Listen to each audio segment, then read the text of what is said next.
My stepmother pressed her hands to her face several times, looking restless, before looking at me with tearful eyes.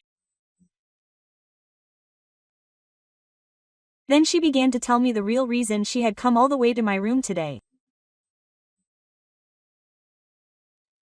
"Won't you make me like this? Please make me your mother." Quote. Kiko said this in a trembling voice. Kiko married my father 3 years ago. My father was 47 and Kiko was 27 when they got married. I had never called Kiko, who was only 3 years older than me, my mother. Umi's mother died in an accident when I was in the second year of junior high school.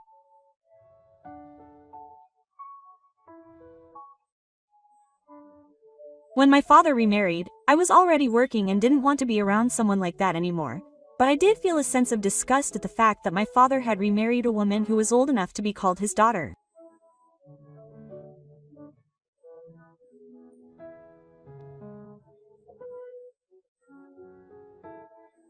I don't know if he sensed this, but the marriage was announced after the fact, but even if he had known about it in advance and had had the opportunity to object, I don't think my father would have listened to my opinion.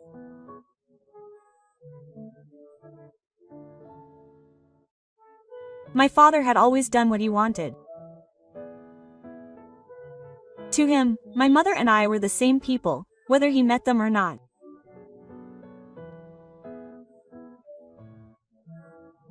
I can't imagine how my father managed to woo women, but he was quite popular with women.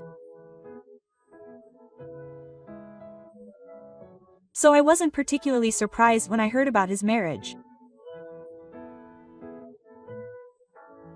I just felt a little sorry for Keiko, who was smiling happily next to my father. 3 years had passed since then, and even though I had a new mother, there had been no particular change in my life as I was already living alone. One day, without any prior notice, Keiko came to visit me in my room where I lived alone. I was surprised because I had never spoken to Keiko alone before. "I'm sorry for coming so suddenly." Seeing Kiko's serious expression, I said, "Please let me into your room for the time being. Please, treat me as your mother." Quote. Keiko said this in a trembling voice, not even taking a sip of the coffee I had served her. Even after 3 years of marriage, they had no children, and it was not like she was asking me to call her mother now, since she was only 3 years older than me.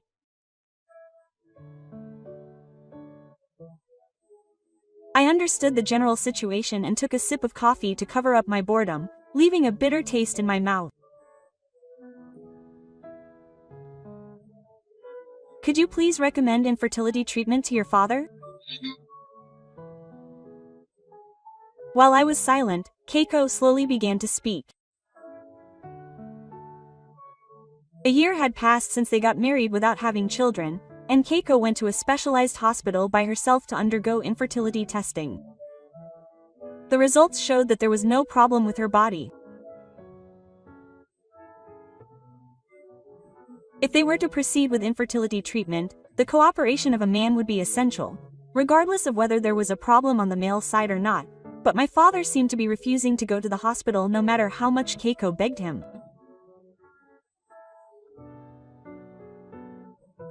I could easily imagine what that looked like. My father was at a hospital in Tokyo. "I don't think it's any use for me to say anything," I answered while watching the water rising from the coffee cup.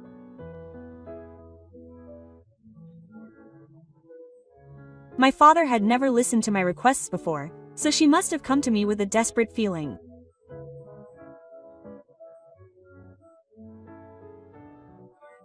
She must have tried everything she could. Even without asking, I could have figured out from Kiko's behavior, but it was all a struggle. I didn't have the power to make Keiko's wish come true.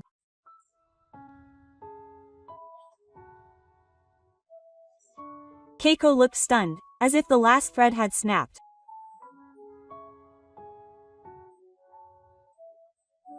If she really wanted a child, it might be better for her to divorce her father. Why did Keiko's face turn pale? As her stepson, I shouldn't say this, but it was very beautiful. Many people liked her fair skin and slender body. She could have had plenty of other partners, so why did she fall for a man like my father? Maybe that's why. I told Keiko the real story of my relationship with my father, which she didn't need to know. My father and I are not related by blood. My father doesn't know this. What? Keiko let out a short cry and then died. She must have been surprised. My father and I looked so much alike that it was hard to believe we weren't related by blood. I myself never once suspected that my father and I were in a bad relationship until my mother told me the truth just before she died.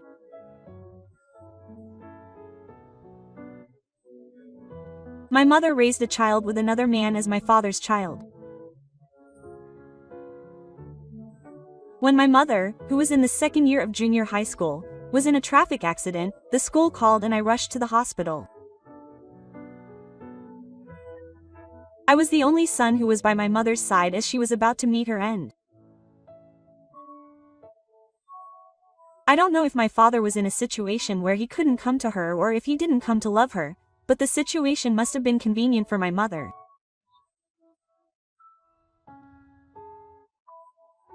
I was left alone to hear the truth as my mother's last words. I was told that I was not my father's child, but another man's. My mother probably couldn't go because she had a job. I couldn't ask the other man's name, but she might have thought it would be a bother to him. I hated my mother for being considerate of other people's circumstances but not being considerate of mine. On the other hand, when I first heard it, I was half God, half believing. It was so sudden that it didn't seem real.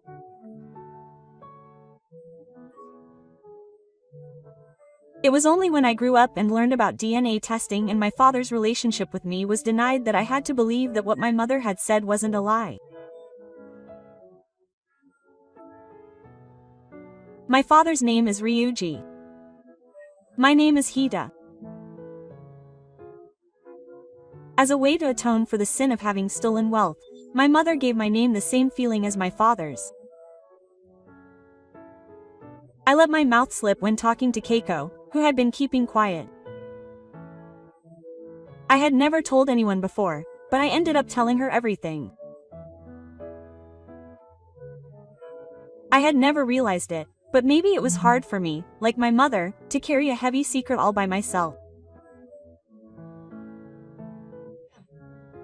It had taken us 3 years since we got married to get pregnant with me.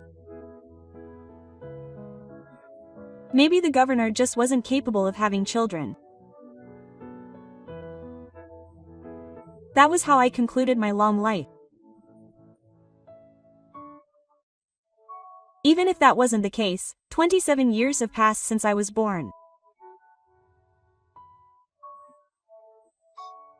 Considering that men's reproductive functions also decline with age, it's doubtful whether my father would be in a condition to have children even if he were healthy. If you want children, get a divorce. I won't get a divorce. As if cutting me off, Keiko said it clearly. Her face, which had been pale just a moment ago, was flushed again. I love Ryuji. Keiko's tone was firm, but her voice was trembling. There was an unconcealable despair there.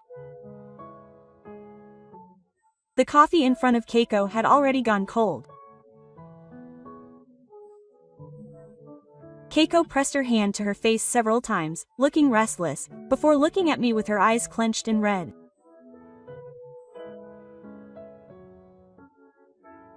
Then she began to tell me the real reason she had come all the way to my room today.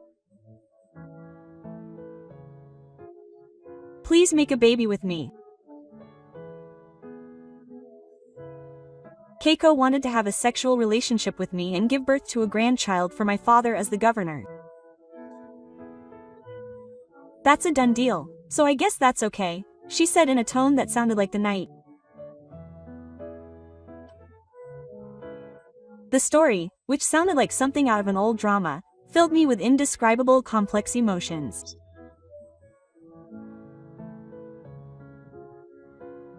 I couldn't be of any help to her since I wasn't related to her father by blood, she said.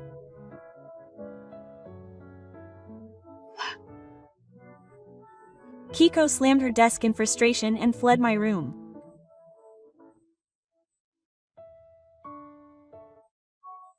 All that was left were the 2 coffee cups on the table.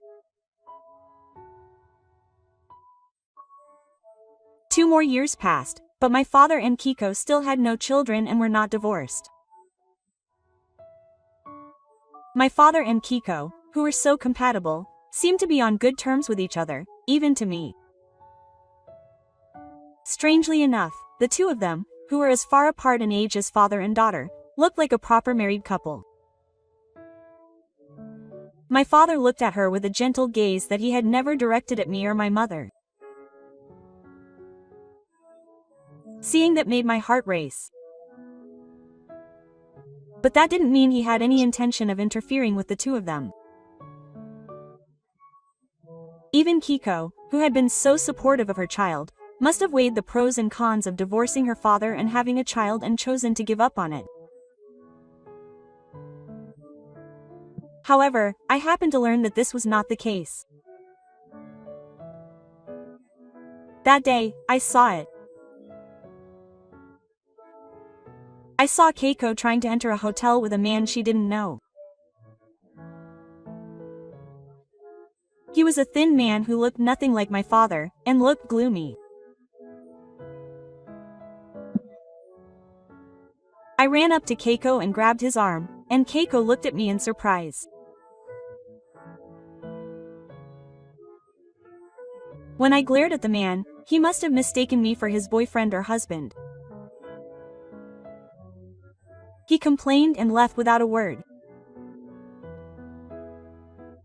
What on earth is going on? It's not like that. I had just met the man, and Keiko's explanation was devastating. I didn't want to attract attention if we got into a fight in front of the hotel, so I moved a little while holding his arm. To summarize Keiko's story, the man was someone she had matched with on an app, and they had agreed to go to a hotel together.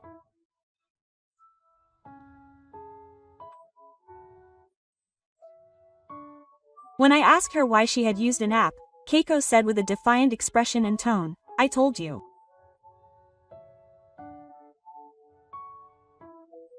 I really want a child. I went to a hotel with a complete stranger just for that. My common sense didn't allow me to understand that. What's wrong with that? I'm just doing the same thing your mother did. Quote. When she said that, I did it. Keiko's face overlapped with my mother's when she was young. To deny Keiko's actions would be to deny my mother and my own career advancement.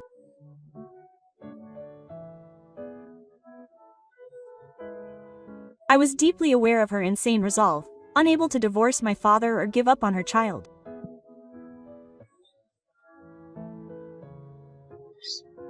So please don't get in my way. Keiko said in the same tone she had used when she had asked her mother to do so before. It seemed like there was nothing I could do to stop her now. But what if the child looked like that man? I could just make excuses. If they got suspicious and started looking into DNA, it would be the end. The awareness of DNA and the hurdles to getting tested are different from 30 years ago when I was born. If it was revealed that the child was not his blood relative, my proud father would immediately abandon Kiko and the child. I pressed Kiko half-threateningly. Then why don't you choose me? What? Kiko was genuinely surprised by my suggestion. If it doesn't matter if we're not blood relatives, then why don't you choose me? Why couldn't I give an accurate answer to Kiko's question all of a sudden?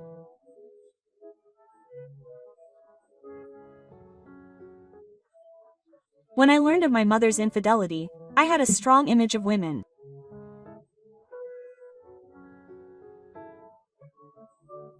After graduating from junior high school, I went to an all-boys school, and both my university and job were filled with men, completely avoiding contact with women.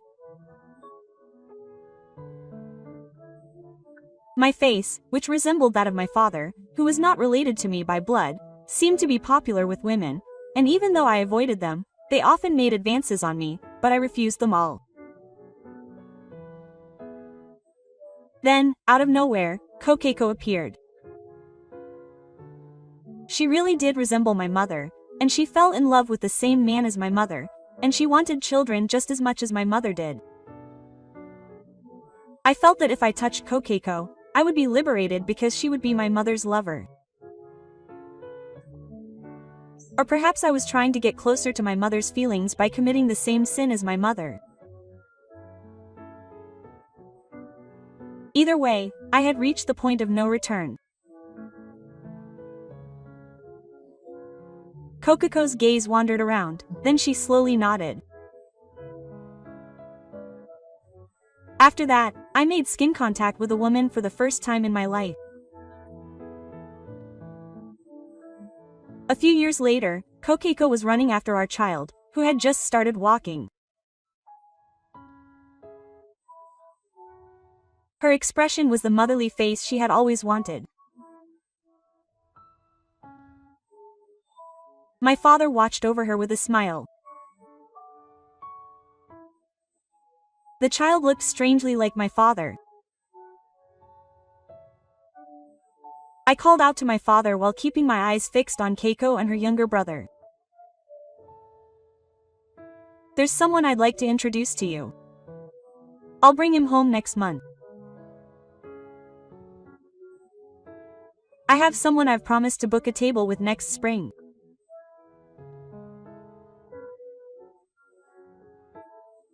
My father, like me, didn't look me in the eye and said in a quiet voice I'd never heard before, "You should have a baby soon too."